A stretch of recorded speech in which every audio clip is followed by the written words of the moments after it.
കഴിഞ്ഞ ഏഷ്യൻ കപ്പിലെ ദയനീയമായ പ്രകടനത്തിന് ശേഷം ഇന്ത്യൻ ഫുട്ബോളിൽ വളരെ വലിയ ചർച്ചകളൊക്കെ നടക്കുകയുണ്ടായി.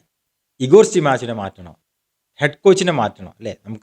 എനിക്കൊന്ന് പലപ്പോഴും ഇഗോർ സ്റ്റിമാച്ച് ഒരു ചാഞ്ഞ് കടക്കുന്ന മരമാണെന്ന് തോന്നാറുണ്ട്, പെട്ടെന്ന് ഓടിക്കയറാൻ. എന്നാലും അദ്ദേഹം അത്യാവശ്യം പറഞ്ഞ് പിടിച്ചു നിൽക്കുന്ന ഒരാളായതുകൊണ്ട് അദ്ദേഹം പിടിച്ചു നിൽക്കുന്നുണ്ട് ഇപ്പോഴും. ഇന്ന് അദ്ദേഹത്തിൻ്റെതായിട്ടുള്ള ന്യൂസുകളൊക്കെ വന്നിട്ടുണ്ട്. AFFന് അദ്ദേഹം എഴുതിയ ലെറ്റർ, ഞാൻ ഏഷ്യൻ കപ്പിൻ്റെ പ്രകടനത്തെ കുറിച്ച് ഞെട്ടുന്നൊന്നുമില്ല, കാരണം ഏകദേശം പ്രതീക്ഷിച്ച കാര്യം തന്നെയാണ്.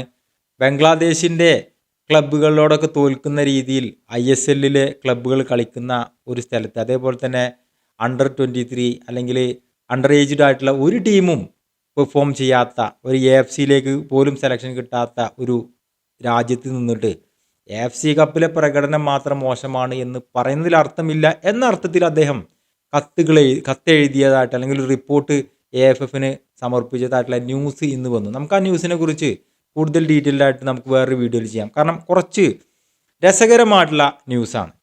എന്തായാലും ഇങ്ങനെയുള്ള ഒരവസ്ഥയിൽ നമ്മളും ഒരു വീഡിയോ ചെയ്തിരുന്നു. ആ വീഡിയോയിൽ നമ്മൾ പറയുകയുണ്ടായി, ഇഗോർ സ്റ്റിമാച്ചിനെ മാറ്റിയത് കൊണ്ട് മാത്രം ഇന്ത്യൻ ഫുട്ബോൾ രക്ഷപ്പെടുമോ ഇല്ലയോ എന്നുള്ളത്. കാരണം ഫുട്ബോളിന് വളരാൻ പറ്റുന്ന എന്തൊക്കെ കാര്യങ്ങളാണ് ഇന്ത്യയിലുള്ളതെന്ന് നോക്കിയിട്ട് മാത്രമേ നമുക്ക് ഇഗോർ സ്റ്റിമാച്ചിനെതിരെ ഒരു ജഡ്ജ്മെൻറ്റ് പറയാൻ സാധിക്കുള്ളൂ. നമ്മുടെ ചുറ്റുമുള്ള സമദൂരക്കാരായ രാജ്യക്കാർ ഇതിലും വളരെ നല്ല രീതിയിൽ പെർഫോം ചെയ്യുമ്പോൾ നമ്മൾ എന്തുകൊണ്ട് ആ രീതിയിലേക്ക് പെർഫോം ചെയ്യുന്നില്ല എന്നുള്ളത് വലിയ ഒരു ക്വസ്റ്റ്യൻ തന്നെയാണ്.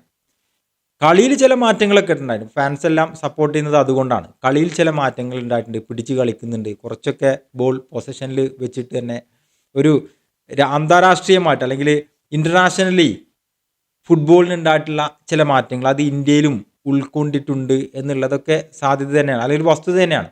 അത് വെച്ചിട്ട് ഇന്ത്യൻ ഫുട്ബോൾ ഏറെ മാറിയിട്ടുണ്ടെന്നൊക്കെ പറയുമ്പം അത് കുറച്ചും കൂടി ഓവർ റേറ്റഡ് ആയിട്ടുണ്ടോ എന്നുള്ളത് നമ്മൾ ഒന്ന് ശ്രദ്ധിച്ച് നോക്കേണ്ട കാര്യം തന്നെയാണ്. ഞാൻ കഴിഞ്ഞ ഒരു 2-3 ദിവസം മുമ്പ് ബംഗ്ലാദേശിൻ്റെ സ്പോർട്സ് സ്പെൻഡിങ്ങും ഇന്ത്യയുടെ സ്പോർട്സ് സ്പെൻഡിങ്ങും തമ്മിൽ ചെറുതായിട്ടൊന്ന് കമ്പയർ ചെയ്യുകയുണ്ടായി.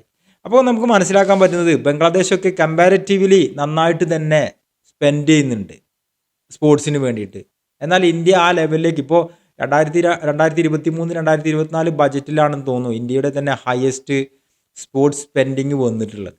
അപ്പോൾ നമുക്ക് ഇപ്പോൾ വന്നിട്ടേ ഉള്ളൂ 3300 കോടി രൂപയോളം അലോക്കേറ്റ് ചെയ്തിട്ടുണ്ടായിരുന്നു. അത് സ്പോർട്സിന് മൊത്തമായിട്ടാണ് കേട്ടോ.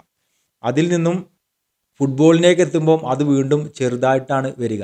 വളരെ ചെറിയ ഒരു തുകയൊക്കെ ഫുട്ബോളിലേക്ക് നമുക്ക് അലോക്കേറ്റ് ചെയ്യാൻ പറ്റുന്നുള്ളൂ.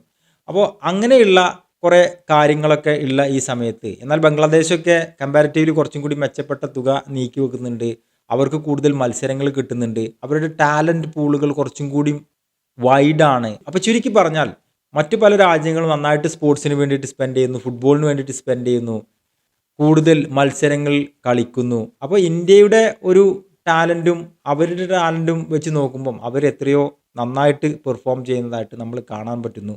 എന്നാൽ കളിയിലുള്ള ചെറിയ മാറ്റങ്ങളൊക്കെ വെച്ചിട്ട് നമ്മൾ ഇപ്പോഴും ഒരുപാട് മാറ്റങ്ങളുണ്ടെന്ന് പറയുകയും ഒരു കുഷ്യൻ നമ്മുടെ ഫുട്ബോൾ അധികാരികൾക്ക് കൊടുക്കുകയും ചെയ്യുന്നുണ്ട്. നമ്മൾ മനസ്സിലാക്കേണ്ട ഒരു കാര്യം, എപ്പോഴും ഫാൻസാണ് ഒരു ഫുട്ബോൾ ഗവേണൻസിനെ പ്രഷറൈസ് ചെയ്യുന്നത്. ഫാൻസാണ് പറയുന്നത്, നമ്മൾ കാണികളാണ് ശരിക്കും പറഞ്ഞാൽ വോട്ടെടുപ്പ് പോലും നിയന്ത്രിക്കുന്നത് അല്ലേ? ജനാധിപത്യ രാജ്യത്ത് നമ്മളുടെ വോട്ടിനനുസരിച്ചാണ് ഗവൺമെൻറ് അധികാരത്തിൽ വരുന്നതും പ്രവർത്തിക്കുന്നതൊക്കെ. അപ്പം നമ്മുടെ പ്രഷർ നന്നായിട്ട് തന്നെ വേണ്ടതായിട്ടുണ്ട്. അവിടെ നമ്മുടെ പ്രഷർ ഒരിക്കലും ഇഗോർ സ്റ്റിമാച്ചിനെതിരെ പോവുകയോ ഒന്നുമല്ല. കാരണം ഇതൊന്നുമല്ല നമ്മുടെ ഫുട്ബോളിൻ്റെ പ്രശ്നങ്ങളുടെ റൂട്ട് കോസ് എന്ന് പറയുന്നത്. ഇനി നമ്മൾ ഈ വീഡിയോയിൽ ചർച്ച ചെയ്യാൻ ഉദ്ദേശിക്കുന്നത് ഒരു ഫുട്ബോൾ പൊട്ടൻഷ്യൽ ഡെവലപ്പ് ആകാൻ വേണ്ടിയിട്ടുള്ള അല്ലേ, ഒരു പൊട്ടൻഷ്യലുള്ള ഒരു രാജ്യത്ത് ഫുട്ബോൾ ഡെവലപ്പ് ആകാൻ വേണ്ടിയിട്ട് ചില ഫാക്ടേഴ്സ് ഉണ്ട്. ആ ഫാക്ടേഴ്സിനെ നമ്മളൊന്ന് അനാലിസിസ് ചെയ്യുകയാണ്. ഇതിൽ റിസൾട്ടൊന്നും പറയുന്നില്ല. ഇപ്പോൾ ഉദാഹരണത്തിന് ഒരു ഫാക്ടർ ഉണ്ട്, ആ ഫാക്ടർ ഇന്ത്യയിൽ എങ്ങനെ വർക്ക് ചെയ്യുന്നു എന്നുള്ളതല്ല നമ്മൾ പറയുന്നത്, ഈ ജനറൽ ഫാക്ടേഴ്സാണ് നമ്മൾ പറയുന്നത്. അത് നിങ്ങൾ റിസർച്ച് ചെയ്തിട്ട് താഴെ കമൻറ്റ് ചെയ്യുക. അതിലേറ്റവും പ്രധാനപ്പെട്ടതാണ് എക്സിസ്റ്റിംഗ് ഇൻഫ്രാസ്ട്രക്ചർ എന്ന് പറയുന്നത്. നമ്മുടെ നാട്ടിൽ എത്രത്തോളം സ്റ്റേഡിയങ്ങളുണ്ട്, അതേപോലെ തന്നെ എത്ര നല്ല അക്കാദമികളുണ്ട്, എത്ര നല്ല ഫുട്ബോൾ പിച്ചുകളുണ്ട്, ഇങ്ങനെയുള്ള കാര്യങ്ങളൊക്കെ വളരെ പ്രധാനപ്പെട്ട കാര്യമാണ്. കഴിഞ്ഞ 5 വർഷത്തിനിടയിൽ എത്ര ഫുട്ബോൾ മൈതാനങ്ങൾ അല്ലെങ്കിൽ ഒരു ഫിഫ നിലവാരത്തിലുള്ള ഇൻ്റർനാഷണൽ നിലവാരത്തിലുള്ള എത്ര ഫുട്ബോൾ മൈതാനങ്ങൾ ഇന്ത്യയിൽ ഉണ്ടായെന്ന് ജസ്റ്റ് ഒന്ന് ഗൂഗിൾ ചെയ്ത് നോക്കൂ. അപ്പോൾ തന്നെ നമുക്ക് ഈ വിഷയത്തിലുള്ള കാര്യങ്ങൾ നമുക്ക് മനസ്സിലാക്കാൻ പറ്റും. പിന്നെ അക്കാദമീസ് പലതും ഉണ്ടായി വരുന്നുണ്ട്, നല്ല അക്കാദമീസൊക്കെ ഉണ്ടായിട്ട് വരുന്നുണ്ട്. അതൊക്കെ വാസ്തവം തന്നെയാണ്. കാരണം കുറച്ചും കൂടി പോപ്പുലാരിറ്റി ഉണ്ടായിട്ടുണ്ട്, കുറച്ചും കൂടി ഇൻവെസ്റ്റ്മെൻ്റ് ഒക്കെ ഫുട്ബോളിലേക്ക് വരുന്നുണ്ട്. അപ്പോൾ അതിൻ്റെ ഭാഗമായിട്ട് കുറച്ചും കൂടി നന്നായിട്ട് വികസിച്ച് വരുന്നുണ്ട് ആ ഭാഗം, അക്കാദമീസിൻ്റെ ഭാഗം. എന്നാൽ ഇൻഫ്രാസ്ട്രക്ചർ നോക്കുകയാണെങ്കിൽ നമ്മൾ അത്ര നന്നായിട്ട് പെർഫോം ചെയ്യുന്ന ഒരു രാജ്യമൊന്നുമല്ല എന്ന് നമുക്ക് മനസ്സിലാക്കാൻ സാധിക്കും. ഇതിനോട് കൂടെ തന്നെ ചേർത്ത് വായിക്കേണ്ട ഒരു കാര്യമാണ് ഇൻവെസ്റ്റേഴ്സിനെ അട്രാക്ട് ചെയ്യുന്ന കാര്യത്തിൽ. ഇപ്പോൾ വിയറ്റ്നാമിൻ്റെ ഫുട്ബോൾ ഹിസ്റ്ററി നമ്മൾ ഡിസ്കസ് ചെയ്തു. അതിൽ നമ്മൾ പറഞ്ഞൊരു കാര്യമാണ്, ഫിഫ എന്താ ചെയ്തതെന്ന് വെച്ചാൽ ഫിഫ ഒരു പ്രൊജക്റ്റായിട്ട് കുറച്ച് പണം അവർക്ക് അലോക്കേറ്റ് ചെയ്ത് കൊടുത്തപ്പോൾ അവർ ചെയ്ത പ്രധാനപ്പെട്ട ഒരു കാര്യം അവിടെ ഉണ്ടായിരുന്ന എക്സിസ്റ്റിംഗ് സ്റ്റേഡിയങ്ങളൊക്കെ റിനോവേറ്റ് ചെയ്യുകയാണ്. കുറച്ചും കൂടി നല്ല ക്വാളിറ്റി സ്റ്റേഡിയങ്ങൾ ഒക്കെ ആക്കി, മൈതാനങ്ങളൊക്കെ ആക്കി മാറ്റുകയാണ് ഉണ്ടായത്. അപ്പോൾ ഇന്ത്യയിലും അങ്ങനെ ആ രീതിയിലേക്ക് തന്നെ വരേണ്ടതായിട്ടുണ്ട്. ആ രീതിയിലുള്ള ബേസിക് സെറ്റപ്പുകളൊക്കെ നമ്മൾ പുനർനിർമ്മിക്കേണ്ടതായിട്ടുണ്ട്. ഒരുപാട് ലേറ്റാണ് ആ വിഷയത്തിൽ. അതിന് ഇൻവെസ്റ്റേഴ്സ് വരണം. ആ ഇൻവെസ്റ്റേഴ്സിനെ അട്രാക്ട് ചെയ്യുന്ന കാര്യങ്ങൾ കേരള ഗവൺമെൻറ് വളരെ നന്നായിട്ടൊരു കാര്യം ചെയ്തതായിട്ട് ഇപ്പം നമ്മൾ കണ്ടു. നമുക്കതിൻ്റെ റിസൾട്ടുകളൊന്നും പറയാനായിട്ടില്ല. സോ നമുക്ക് കാത്തിരുന്ന് കാണാം. ഏതൊരു രാജ്യത്തെയും ഫുട്ബോളിനെ ഏറെ സ്വാധീനിക്കുന്ന മറ്റൊരു കാര്യമാണ് അവിടുത്തെ കാലാവസ്ഥ എന്ന് പറയുന്നത്. കൊല്ലത്തിൽ എത്ര ദിവസം നമുക്ക് പന്ത് കളിക്കാൻ പറ്റും എന്നുള്ളത് വളരെ പ്രധാനപ്പെട്ട ഒരു കാര്യമാണ്. എസ്പെഷ്യലി കേരളത്തിലൊക്കെ നമ്മൾ എടുത്തു നോക്കിയാൽ തന്നെ മനസ്സിലാക്കാൻ പറ്റും. 6 മാസം മഴയാണ്. അപ്പം അതിൻ്റെതല്ല, ഇപ്പം കാലാവസ്ഥാ വ്യതിയാനങ്ങളും മാറ്റങ്ങളൊക്കെ നമ്മൾ കാണുന്നുണ്ട്. ബട്ട് നമ്മൾ ജനറലി പറയുകയാണെങ്കിൽ 6 മാസം മഴയാണെങ്കിൽ 6 മാസമല്ലേ നമുക്ക് ട്രെയിനിങ് ചെയ്യാൻ പറ്റുള്ളൂ. വളരെ കാര്യമായിട്ട് ഔട്ട്ഡോർ ട്രെയിനിങ് നമുക്ക് 6 മാസമല്ലേ ചെയ്യാൻ പറ്റുള്ളൂ. അപ്പോൾ ഇങ്ങനെയുള്ള കാര്യങ്ങളൊക്കെ ഒരു ഫുട്ബോൾ രാജ്യത്തിൻ്റെ ഫുട്ബോൾ വളർച്ചയുമായി ബന്ധപ്പെട്ട് കിടക്കുന്ന കാര്യങ്ങളാണ്. എന്നാൽ ഇത്തരം ചില ഫാക്ടേഴ്സിനൊക്കെ ചില രാജ്യങ്ങൾ മറികടക്കുന്നുണ്ടോ എന്ന് ചോദിച്ചാൽ മറികടക്കുന്നുണ്ട്. അത് മറ്റു പല ടാക്ടിക്സും ഉപയോഗിച്ചിട്ടാണ്. എന്നാലും നമ്മൾ ഈ ഒരു കാര്യം പരിഗണിക്കേണ്ട ഒരു കാര്യം തന്നെയാണ് എന്നാണ് നമുക്ക് മനസ്സിലാക്കാൻ പറ്റുന്നത്. സന്ദേശ് ജിങ്കൻ ഒരു ഇൻ്റർവ്യൂവിൽ പറയുന്നുണ്ട്, യൂറോപ്പിലെ കാലാവസ്ഥ ഫുട്ബോളിന് അനുകൂലമാണ് എന്ന് പറയാറുണ്ട്. അതുകൊണ്ടാണ് യൂറോപ്പിൽ ഏറ്റവും നല്ല പ്ലേയേഴ്സ് ഉണ്ടാവുന്നത്, ഏറ്റവും നല്ല ടൂർണമെൻറ്റ്, ഏറ്റവും നല്ല ഇൻവെസ്റ്റ്മെൻറ്റ് ഫുട്ബോളിലേക്ക് വരുന്നത് എന്നൊക്കെ അദ്ദേഹം പറയുകയുണ്ടായി. അപ്പം എന്നെ സംബന്ധിച്ചിടത്തോളം എനിക്കും അത് ശരിയായിട്ട് തന്നെയാണ് തോന്നിയത്. കാരണം യൂറോപ്പിലൊക്കെ ഫുട്ബോളിന് അനുകൂലമായിട്ടുള്ള കാലാവസ്ഥയുള്ളത്. അത് മാത്രമല്ല, ചില രാജ്യങ്ങൾക്ക് ഡെമോഗ്രഫി തന്നെ അല്ലെങ്കിൽ ജിയോഗ്രഫി തന്നെ അതിനോട് ഏറ്റവും നന്നായിട്ട് ഇണങ്ങി നിൽക്കുന്നതാണ്. നല്ല മൈതാനമായിട്ടുള്ള നല്ല പരന്ന സ്ഥലങ്ങളിൽ അവിടെയൊക്കെ ഫുട്ബോൾ കളിക്കാൻ ഏറ്റവും എളുപ്പമാണ്. എന്നാൽ നമ്മുടെയൊക്കെ നാട്ടിൽ പരന്ന സ്ഥലങ്ങൾ, മൈതാനങ്ങൾ കുറവാണ്.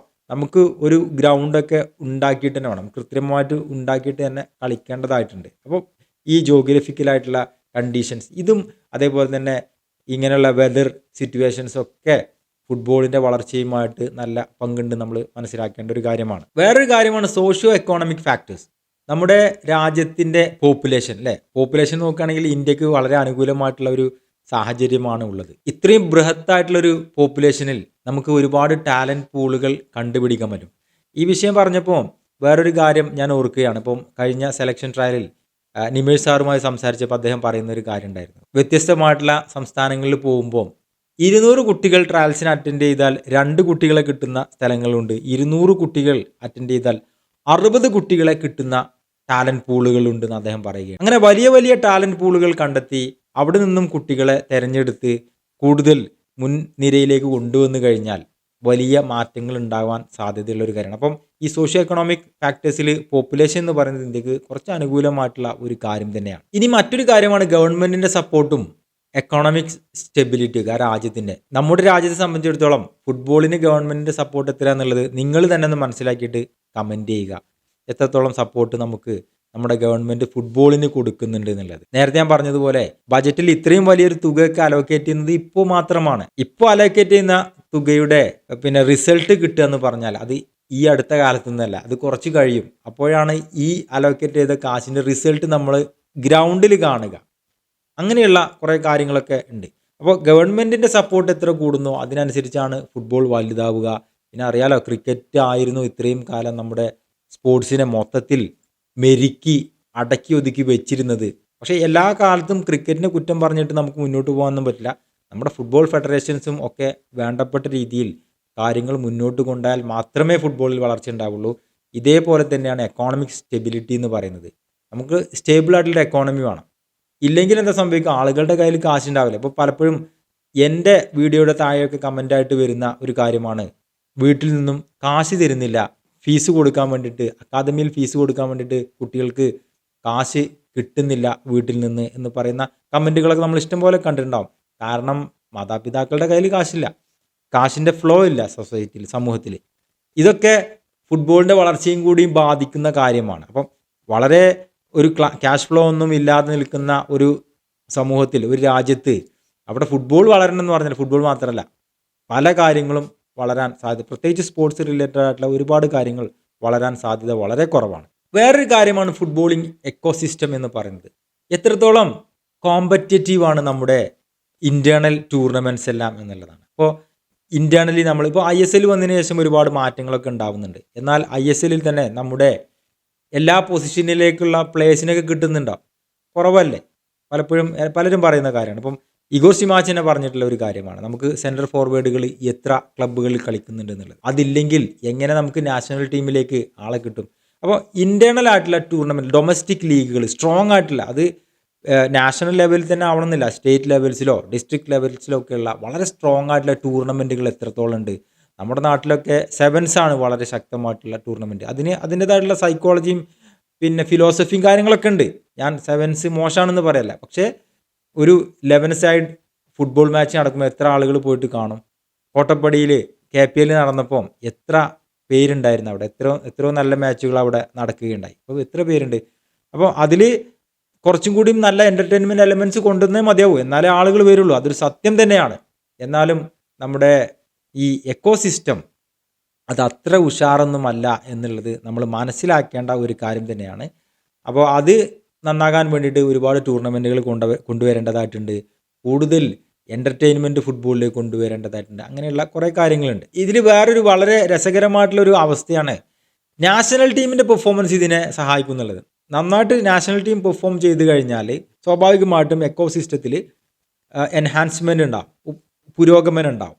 എന്നാൽ അതേ സമയത്ത് ഇതുണ്ടായാലും നാഷണൽ ടീമിന് പെർഫോം ചെയ്യാനും പറ്റുള്ളൂ. അപ്പോൾ അങ്ങനെയുള്ള ഒരു രസകരമായിട്ടുള്ളൊരു സിറ്റുവേഷനും കൂടി ഇതിൻ്റെ പുറകിലുണ്ട്. ഈ ഒരു കാര്യത്തിൽ കോൺട്രിബ്യൂട്ട് ചെയ്യാനുള്ള ഒരു മാർഗ്ഗമാണ് യൂത്ത് ഡെവലപ്മെൻറ്റ്, അതേപോലെ തന്നെ കോച്ചിങ് സ്റ്റാഫിൻ്റെ ഡെവലപ്മെൻറ്റ്സ് എന്നൊക്കെ പറയുന്നത്. നല്ല കോച്ചസ് വേണം അല്ലേ? പന്ത് കളിക്കാൻ അറിയുന്ന കോച്ചുമാർ തന്നെ വേണം. ഈ അടുത്ത കാലത്ത് ഞാനൊരു കോച്ചിനോട് സംസാരിച്ചപ്പം അദ്ദേഹം പറയുകയുണ്ടായി, ഫുട്ബോൾ തട്ടാൻ പറ്റാത്ത കോച്ചുമാരുണ്ടെന്നുള്ളത്. ഫുട്ബോൾ തട്ടാൻ പറ്റാത്ത ഒരു കോച്ച് ആണ് കുട്ടികളെ പഠിപ്പിക്കുന്നുണ്ടെങ്കിൽ ആ കുട്ടികളുടെ ക്വാളിറ്റി എത്രത്തോളം ഉണ്ടാവും. അപ്പോൾ അതുകൊണ്ട് തന്നെ ലൈസൻസ് ഒക്കെ കൊടുക്കുന്നത് കുറച്ച് ഫുട്ബോൾ കളിക്കാൻ അറിയുന്നവർക്ക് മാത്രമേ കൊടുക്കുള്ളൂ എന്നുള്ള നിലയിലൊക്കെ എത്തിയിട്ടുണ്ടെന്ന് പറയുന്നത് കേട്ടു. വളരെ നല്ല ഒരു തീരുമാനം തന്നെയാണ്.